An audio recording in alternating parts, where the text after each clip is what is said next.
Here we go.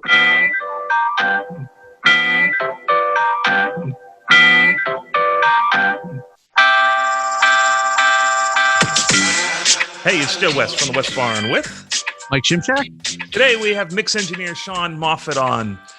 Sean is crushing it currently. His credits include The Colony House, James Arthur, Ben Rector, Diplo, Kelsey Ballerini, tons and tons of other credits. We can go on, but he is hot as it gets right now. He's based out of Nashville. We're looking at his beautiful Brentwood studio here where he joins us with his Christmas tree, which is unlit. I mean, it is almost February. There you go. Nice. Dude, it adds so much of a nice, it does this. The whole frame pops now. Yeah. Well, you know what? There's a lot of families that are just now having Christmases, So, I mean, it's an interesting year. So hopefully, maybe, I'm going to give it till February, I think. Yeah. Well, welcome to the show. Thanks for coming. Thanks. Before we went on air, we were talking about how you don't have a website. Yeah. Why is that?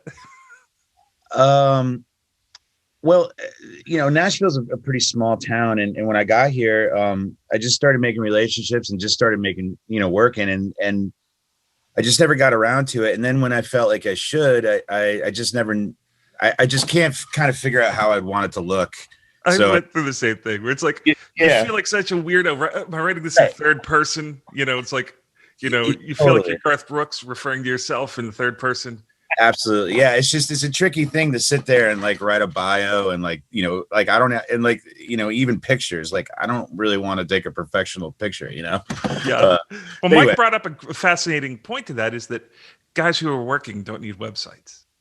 Well, I mean, yeah, well, I'll let us stay there then, man. But it's like, good for you. I'm just thankful to be making, music and doing what I love for sure. What we're looking at here is in your house that you're recording your mix room and you're primarily mixing. Yes. Yep. I don't actually own a microphone here. I'm strictly mixed here. Couldn't even record if I wanted to. So, okay. But, if I do any tracking, it's elsewhere, but here it's just a mix operation. And, it's been awesome. We've been here. It looks like a really nice big room you've got there. Thanks. Yeah. Looks like you got some absorption in the back. Are those diffusers? Those little. Yeah. So that's actually like wood pulp. That blue, that chevron stuff that you see back there. It's actually wood pulp, and it's acting as a diffuser.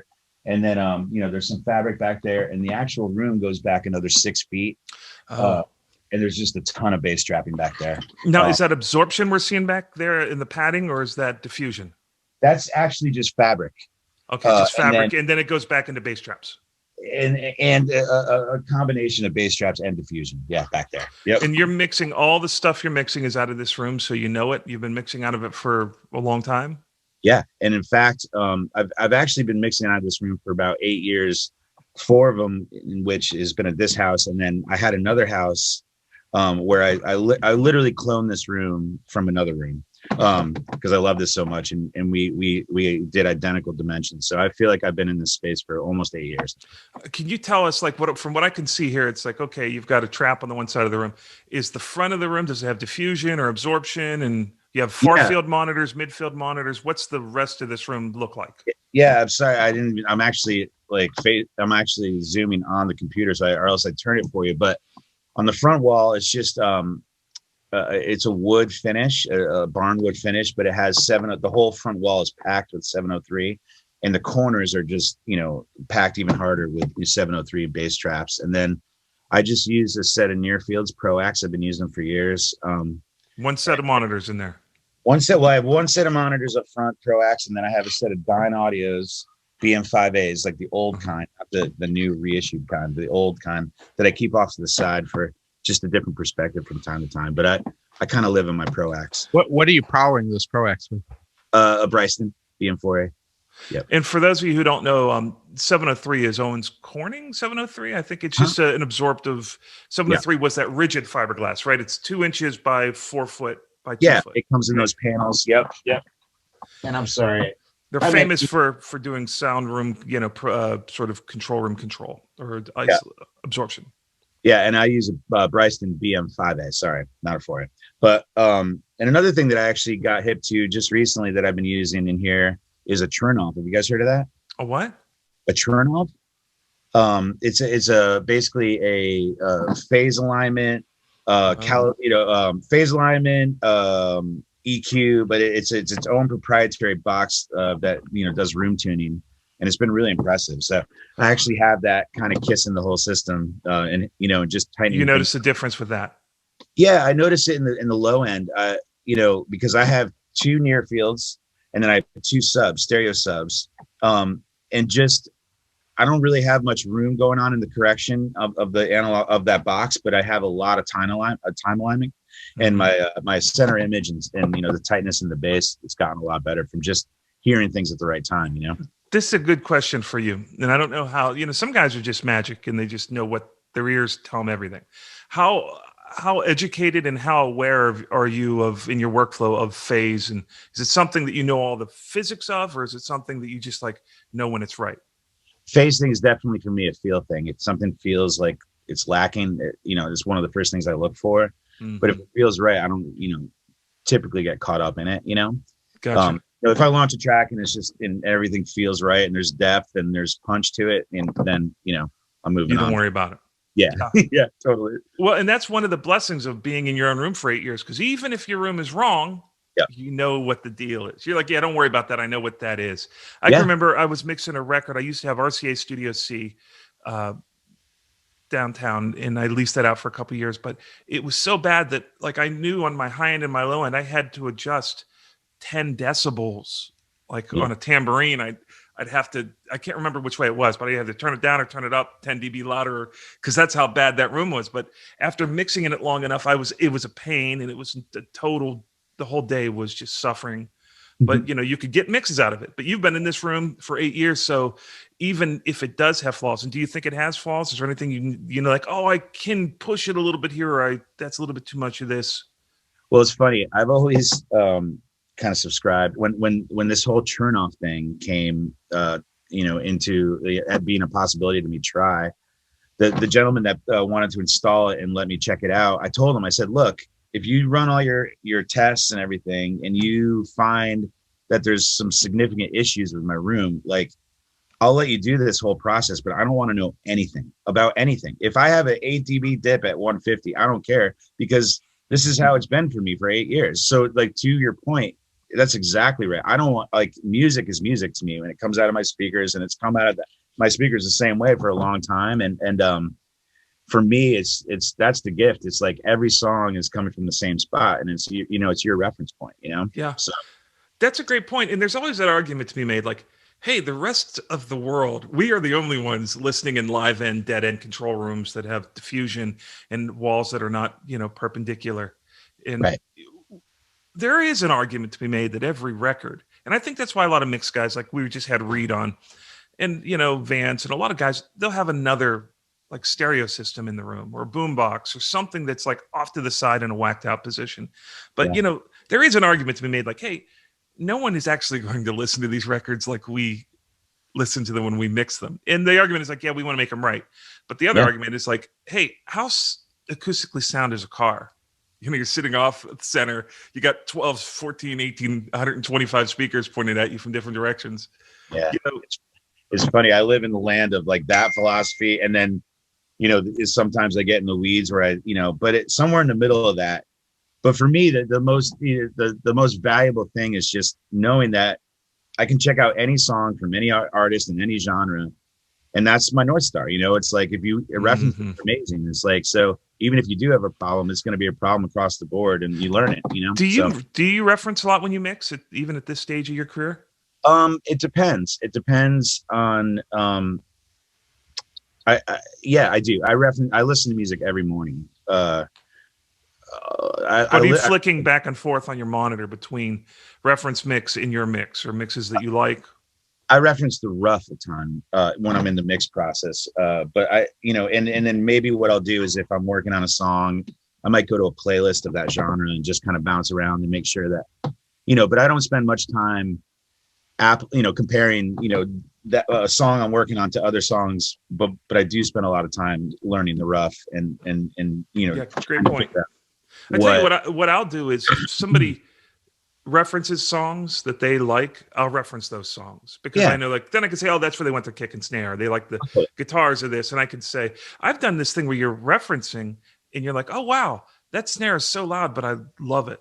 And you're like, okay, maybe I have the liberty to push something, you know? Yeah. I don't really reference much, but I will reference if they say, hey, we like the way the guitar sound on Celebrity Skin. No, yeah, totally. Yeah. I mean, it's such a great gift to be able to just like, I don't know, be able to listen to anything to make sure you're stacking up at all times. I mean, you know, that's always a great parachute, you know, in a situation. Here's the other cool thing is somebody, you know, there's tons of people around the world listening to your mixes as a reference. Well, how cool is that? It's very cool, man. Again, it's like music is so fun because one thing that I've always been blown away is like, again, in the morning, I try to wake up early. And when I wake up in the morning, I usually have some coffee and I listen to music just to kind of get calibrated a little bit. And one of the most exciting things about that experience for me every morning is how different song to song, like mixes are. It's like unbelievable. I mean, there is not, it's just there. It is across the gamut. And to me as a mixer, that's so incredibly inspiring. Because it's like there are no rules, and I know that's a total cliche, but I think sometimes we forget that there isn't any rules. You know what I'm saying? You did the Matt Carney record, Crazy Talk, right? I've done some songs on that. I don't remember how many, but yeah, I was involved in that one. Yeah. I've referenced that record myself. I've referenced your mixes and left a tail between my legs.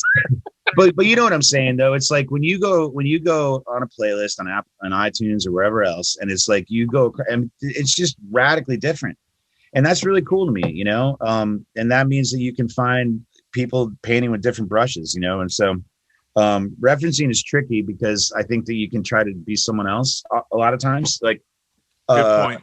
You know.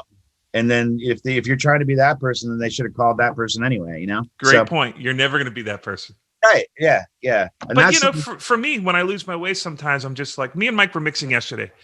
And I don't know if you noticed this, Mike, but I was constantly going back to Mike's mix.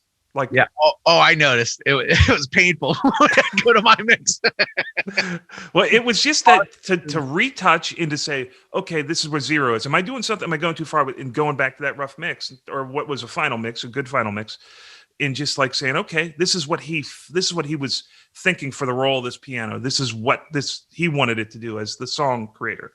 Yeah. So it's invaluable for perspective stuff. But I think that's a great point what you say, which is like, be yourself, find what you do great, and just push, do whatever you want to do. Mixes can be different. But you know, the second I try, and I'm only saying this because I've failed so miserably at it. The second that I try to write like the guys in Nashville that I think are getting cuts, I go through long periods of just loneliness and depression and no cuts. And then somebody calls you and cuts the song that you wrote for your son or for your wife or for your dad. And it goes on to be a hit. And you're like, man, I got to follow my arrow. I got to follow what it is I do as an engineer, as a producer. I got to find what that is and be open to other things. Yeah. No, you're dead on with that, man. That's a good word. Are you producing as well? Not really. No, I mean, man, any desire to produce? I just have way too many friends that are way better at it than me. You know, I don't know. I would. It's a good answer. Where are you from, and how did you get here? Okay, well, I definitely started as a musician. I was a drummer, and I was in a band. And along the way, we had an opportunity to record, which I had never done before. And had zero even frame of reference for it, to be honest with you. I was way into drumming, just way into like playing. So when I got to the studio, and I'll try to make this quick, but I got to the studio, we set up, we did all these things. I was in the room and I was playing. And it felt really great to me at the time, you know, 19-year-old drummer or whatever. I'm sure it was awful, but in my head, it sounded really great where it was. And so we did a couple takes. And I went on the other side of the glass, and I hung out with this guy who's cutting our things, and the drums just sounded awful. I mean, it was just not even close to what I felt my kit sounded like in the space, just like right across the glass, you know. And I kind of like sat there and I thought to myself, I'm like, and at the time this guy was really, really, really busy, like in Connecticut, but you know, he had a great studio, great facility. And I was like, man, this guy's slammed. This like looks really cool what he's doing. And if he thinks like drums sound like this and he's busy, like maybe I should do this, you know? That's literally the thought I had. Yeah. Because this guy clearly doesn't know the way drums should sound, in my opinion, you know? I mean, so, and that's kind of what like sparked the interest. And then, you know, I kept on playing until I realized that I wasn't good enough to, you know, I just started to see, as I started to grow older and playing, you know, more, you know, like different pockets of people, I just realized that, you know, there were so many better players than myself. So I was like, maybe I'll try, you know, getting into audio. So that's kind of what sparked it for me. So let's get into, we seem to always sort of circle around and then get to this point where we talk about a lot of the same things with guys like you, because it's interesting to see how people peel the onion, right? So what we want to know about is, are you all in the box? Are you in a hybrid world? And maybe some of what your day looks like, your schedule, how long it takes you to mix a song. We'll go through all this, but you know, we're headed down this path where we're going to be asking you about your philosophies and stuff. What's your studio look like? Well, I am still a hybrid setup for sure. I have 32 channels of dangerous summing, with a bunch of, I mean, if I would have known, I would have kind of shown, but, you know, with a bunch of analog, 2-bus options that I've accumulated over the years. I have an API 2500. I have an Avalon 737 SP. I have an Allen Smart C2, and I have a Focusrite Red 3 that are all kind of patchable for my 2-bus situation. And I actually use those in groups. I use the API and Avalon together, and I use the Smart and the Focusrite Red 3 together in serial. And they just kind of complement each other and do certain things. So in my prep that I have when I get a song to mix, I have 2 different channels essentially that I can audition. One is in the box path, and one is an out of the box path. And very, very quickly in the beginning of the mix for me, I make the decision whether I want to leave it in the computer or I want to take it out. And then I don't look back. What's that percentage if you had to guess? I honestly, man, it is I would say probably 60-40 computer these days. 60 leaning towards computer. In the box, yeah. That's interesting. Yeah, and for me, it's all about the content. It's about like if you're gonna need if you're gonna need a really loud mix with a lot of low end content, my gear just doesn't take that stuff, you know, like the computer can. So. But if you need some real saturation, you know, I come back into the computer through a Burl and it's super colored. And then I have other coloring stuff on top of that. So if I'm going for something that's really grainy and more textured, then often I'll leave the computer, you know? And when you say you're using like the 2500 and the Avalon together, both of those are compressors. So what you're using, the first one is pump, like to get a little bit of bounce to the mix. The second one to smooth it out. What's your philosophy? Well, yeah. So they are in serial. It's not a parallel thing. It hits the API first, and the API is doing my compression.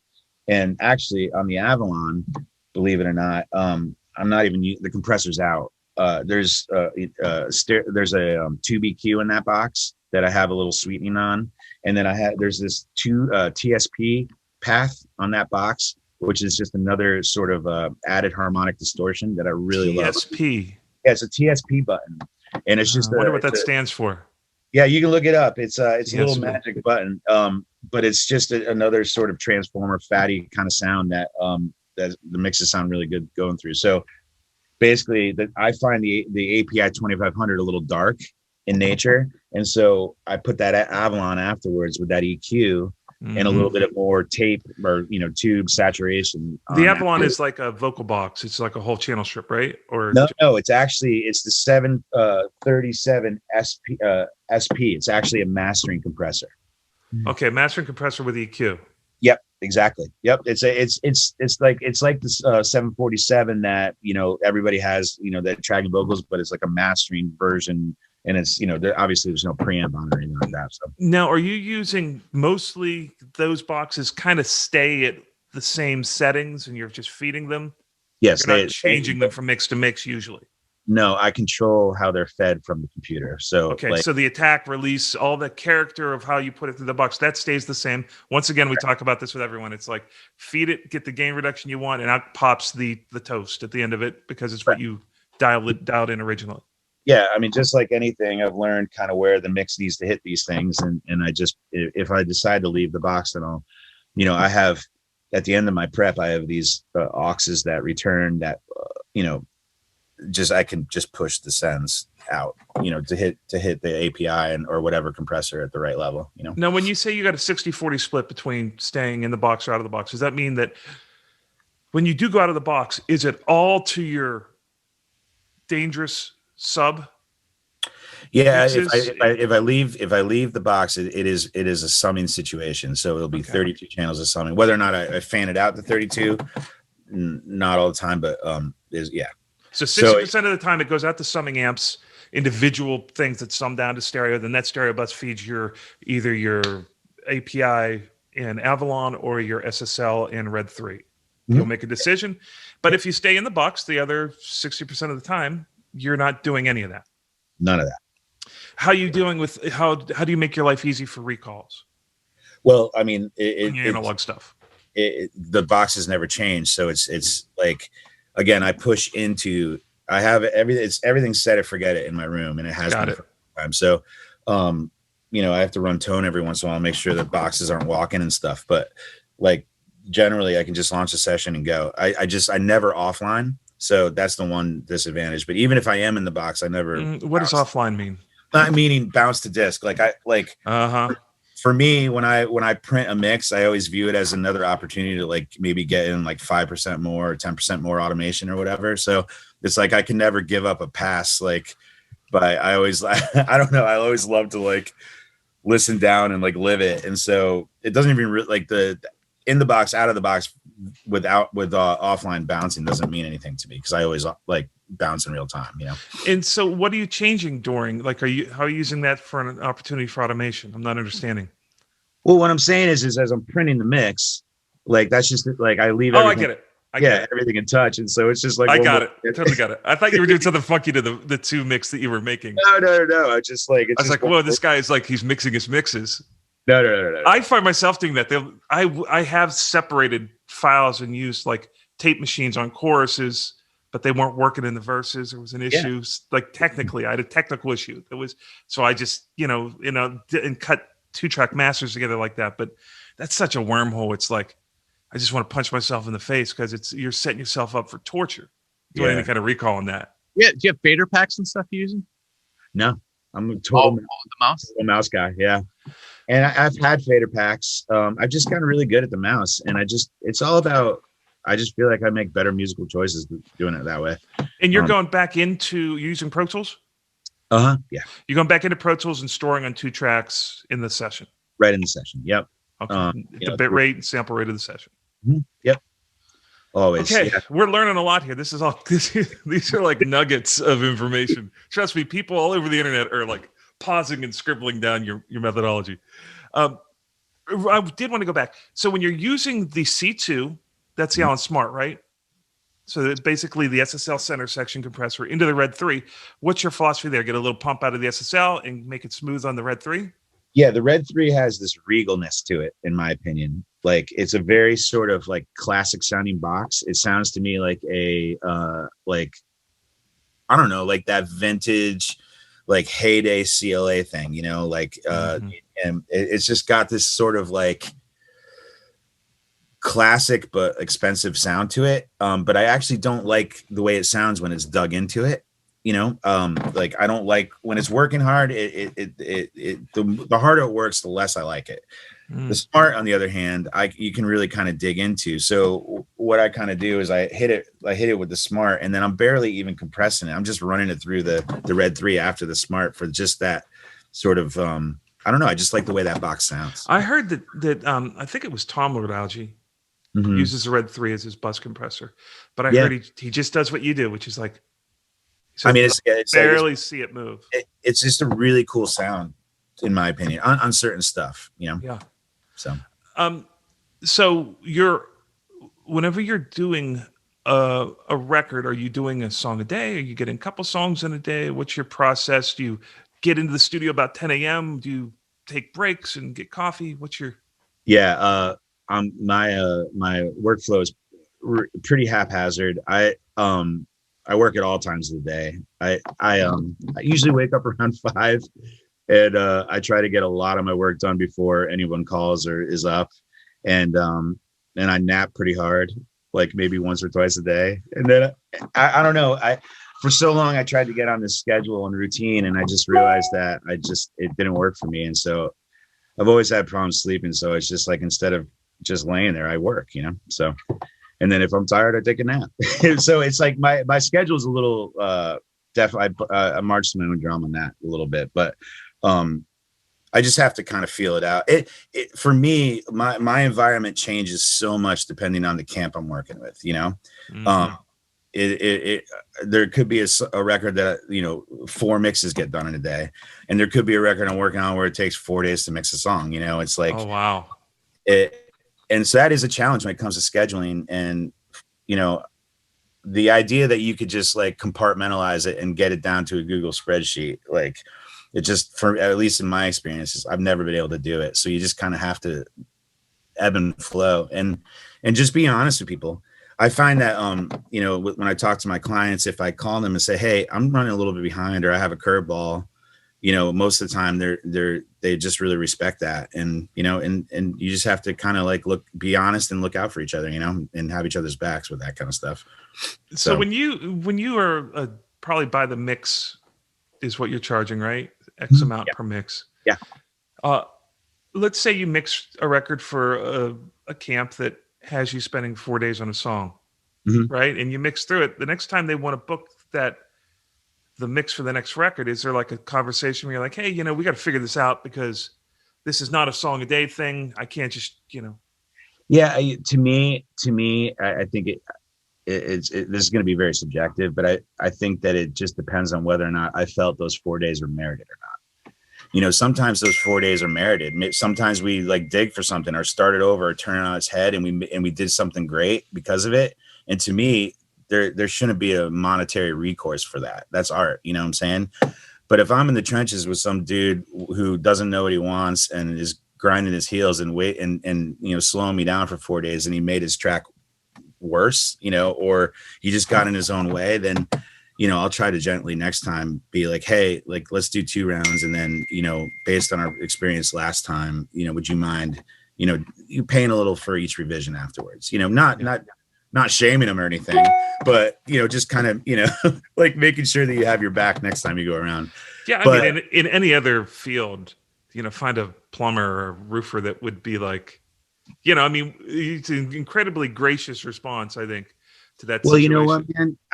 The one thing that I've learned, man, is that nothing ever good comes from making someone feel that you're like pissing them off. It's just like, especially in art, man. It's like, if you feel like if I make a client feel like they're inconveniencing me, it's A, going to make them not want to come back, and B, it's going to like totally change their perspective on what they're trying to achieve with you, So, I've really tried to work hard to make sure that every feedback is always felt honored by the client.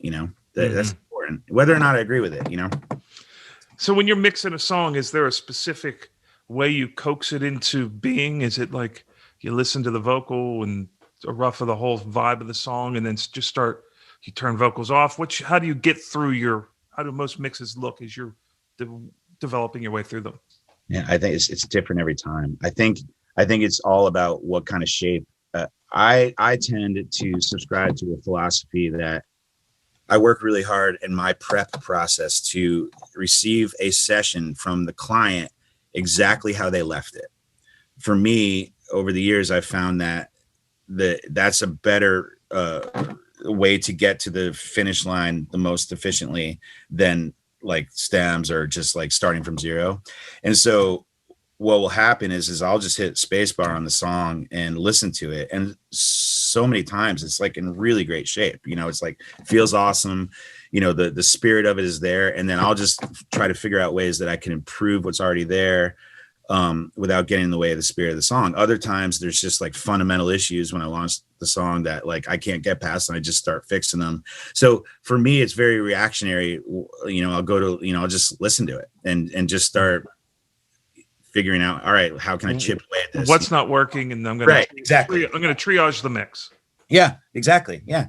It's interesting that you say that, because in the old days, I don't know how long you've been mixing, but someone would bring in a real tape. So every time you put the tape on the machine, you were at 0. So you had no chemistry, no vibe, no rough mix. No. So it was interesting. It's interesting now. When you were saying that, I was thinking, well, gee, you really get an idea for what the producer and songwriters and whoever was last at the helm, what they sent me. This is kind of what they think these parts should do. Well, that's an interesting thing that we didn't have in the past.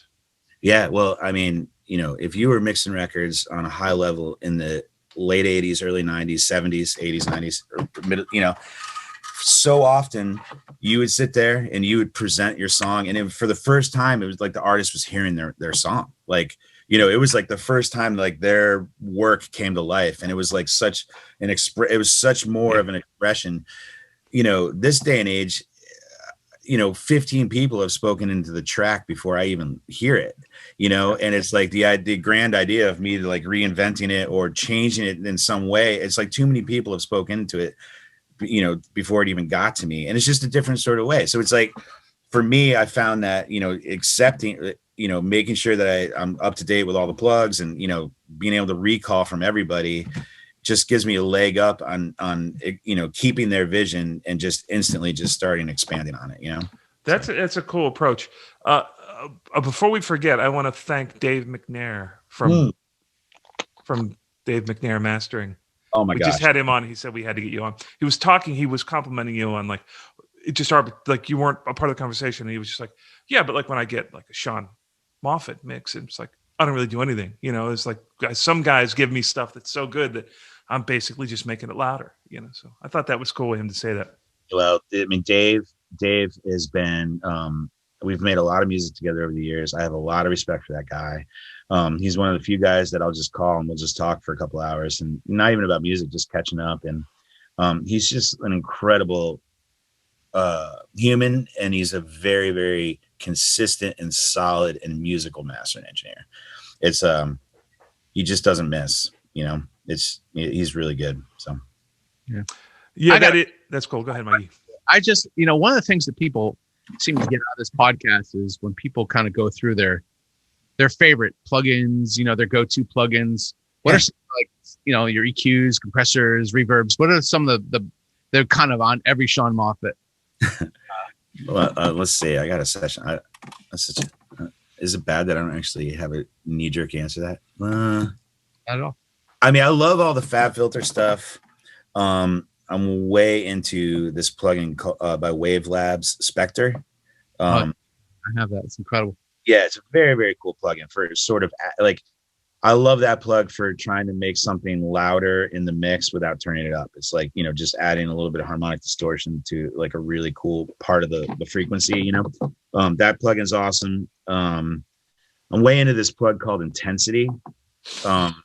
It's made by Zynapiq.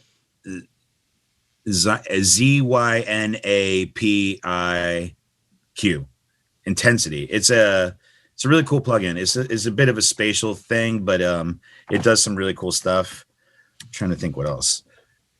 Man, and again, not to be a broken record, but often, as these sessions come in, there's just stuff on there, and I learned so much. Like, oh man, I would never do it that way. That's so cool. And like, or I'd look at this compressor and I'd be like, wow, that thing's really cool. I should definitely use that more often. So many, like, I'm a bit of a I shift a lot, depending on the camps I'm in, and I just try really, really hard to not get in ruts, I guess you have to own every plugin out there, because when a session comes in with a plugin, you don't get to know what they intended for you to hear. Yeah. Unless you have Or, the plugin. I mean, I have a really great assistant named Jesse, and he kind of vets the whole project. And often, I mean, we try to have almost everything, but if there's something that we don't have, he'll call the producer and be like, hey, we don't have this plug, can you print this, or is it important? Or, so he'll kind of vet it and make sure that, we're all rocking before I look at it. So what does this, Jesse is the name of your assistant? Yeah, his name's Jesse Brock. Okay, so what is Jesse doing? If I want to hire you for a mix, I send you over the files, Pro Tools files. What does he do before you sit down to it? What is he doing in that time period? Okay, well, so I don't have templates per se. The only thing that's kind of like consistent on every mix is how things are routed. So Jesse's job is in the beginning before the mix is to take the files and make sure that their vision and their rough and everything is recalled 100%, but 100% acclimated into my world, which, we've just developed over the years and kind of had another assistant for almost 10 years named Warren David. And he was amazing. And Jesse kind of took the torch from there. And, he's just developed a sort of prep process that allows me to keep everything exactly the way it was left, but also I can send it to everything instantaneously. So that's kind of what Jesse does. And then when the song is done, he'll take care of all the mix versions and stems. Gotcha. Yep. And I know you said it varies, but if you had to give us a pie chart, how long, if you're going to mix a song, what is the most accurate idea of how long it takes you to mix a song, a regular Nashville song delivered to you from people that you know?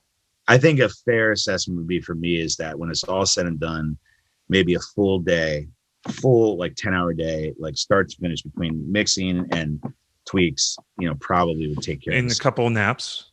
And a couple naps. Yeah.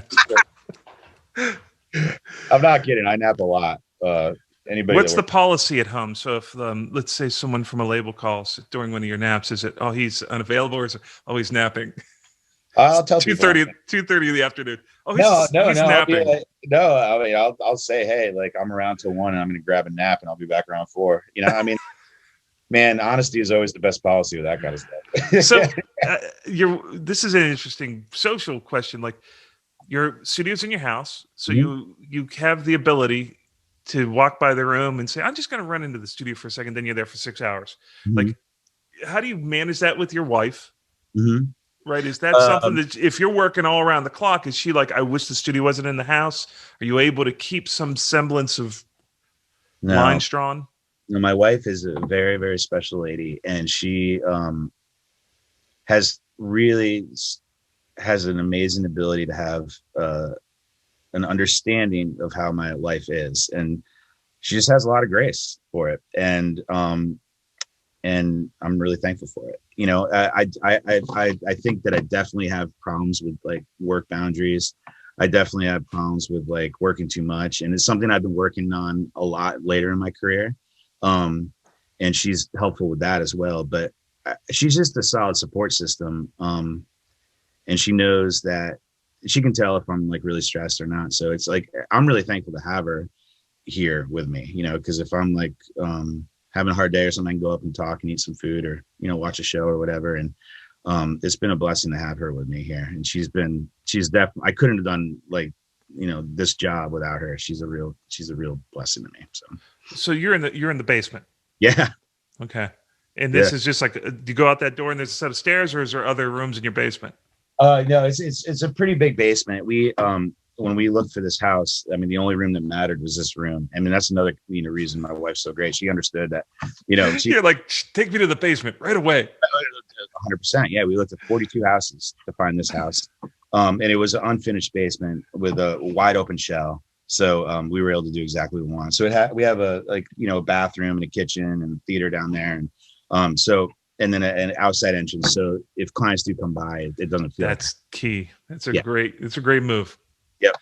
Yeah. Well, that's awesome, dude. Thank you so much for coming on, hanging out with us and giving us a peek into, what your process is and what your life looks like and philosophy. It takes all those things, doesn't it? It's like, okay, you got to be a great mix engineer, but you also have to be like a great people person, right? And you also have to be able to do the business side and manage that part of your career. I would find that there is, in my experience, there is a lot of really, really talented people out there, a lot of creative forces, but I think it's really hard to find people that can masterfully or graciously deal with the creative community. Like it's a tricky thing, you know, because we're all coming from different angles, and it's like, you know, it's just keep an open mind and, you know, never think someone's idea is wrong. I guess is probably my rule, you know, until you try it. So, yeah, but, that's really engineers. A lot of producers can make that happen because that's kind of how they stay busy. Yeah. Engineers, when they realize that, end up working a lot more. Well, man, I've just found that every single time I've thought that someone's idea was really stupid, most of the time I was wrong. So, you know, that happens enough times, like you start kind of maybe keeping your mind open a little bit more, you know. That's a super great point. When I was in a secondary market, most people's ideas were stupid because the music was awful and it was a train wreck of a whole thing, right? But then you get into like in the room with some geniuses and people like that are really super talents. Yeah. And then you say that's the worst idea I ever heard. And then Dan Lanwall proceeds to blow your mind for the next 2 hours doing something you thought was stupid. You know, it's like that's where you really learn. It's like, oh man, yes, stupid ideas are stupid 80% of the time. Yeah. But then there's 20% of the time where they're genius. It's just where they're coming from in their process. Totally. Yeah. Yeah. I mean, I've had so much fun talking to you guys, man. This is really cool. Thank you. I was going to say, hey, any place, you know, any socials you want to put out there, but it seems like you're undercover brother. No, I mean, I got an Instagram, and if you look hard enough, you can find me up there. But okay. What is it? What's your Instagram? S Moffitt 13. Yeah, 2 F's, 2 T's. S Moffitt 13. And okay. You know, I try to keep the Instagram is actually really great because it's a really great, easy resource to let people know what you're doing, you know? So we'll put that down in the description. Yep. Thank you so much for hanging out with us and giving us a peek in. Oh man. That's it this week from the West Barn. We'll see you next time. Thank you.